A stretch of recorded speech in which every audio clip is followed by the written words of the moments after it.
Après 24 heures d'arrêt de travail pour réclamer 7 milliards de francs CFA de dette à l'État du Sénégal, le collectif des concessionnaires du nettoiement a décidé de surseoir à son mot d'ordre, une décision prise à l'issue d'une rencontre avec le coordonnateur de l'unité de coordination des déchets solides qui a mis 2 milliards dans l'escarcelle des concessionnaires.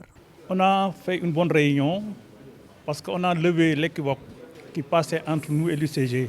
Ce n'était pas une grève, mais c'était un arrêt de travail par rapport à des difficultés. Le coordonnateur nous a rassurés, il nous a promis de nous donner 2 milliards et le reste, après, il va voir ses schémas de financement pour qu'on puisse s'en sortir. Oui, c'est l'État.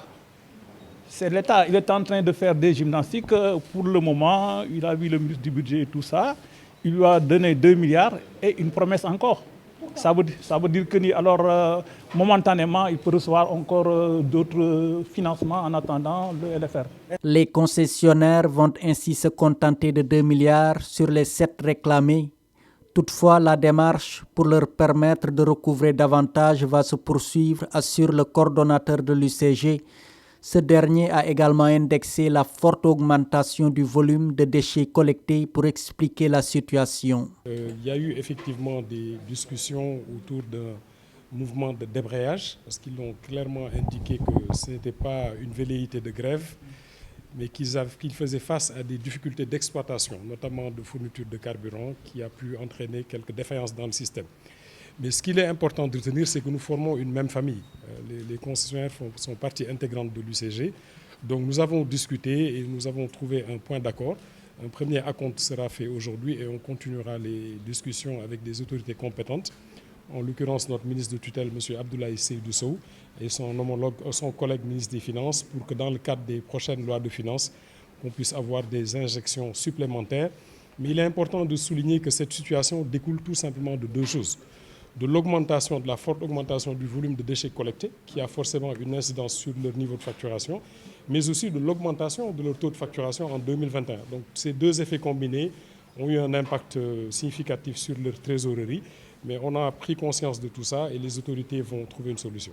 Collectif des concessionnaires du nettoiement et l'UCG ont ainsi trouvé un terrain d'entente.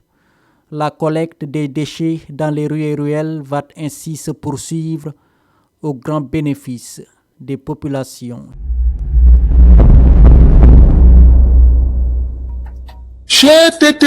mais yow sa waay yow fu ñu la fekk yaa ngi ci kanamu ordinateur bi wala sa kanamu tablette ba sa téléphone portable lu xew mais damay lire ay information waaw xoolal boo bëgg am ay information yu leer nañ et en temps réel duggal ci www.senegal7.com ay information yu wóor man de maa ngi application Sénégal 7 lépp lu xew dama koy jot ci sama téléphone ci tàng bi te nag application Sénégal 7 am ko yomb na da ngay dugg ci Play Store wala Apple Store nga télécharger ko rek xam li xew ci réew mi ak la xew ci bitim réew te nag dara du ci umpu. Vous voulez des informations en temps réel? Cliquez sur www.senegal7.com. Sénégal 7, le roi de l'information en temps réel.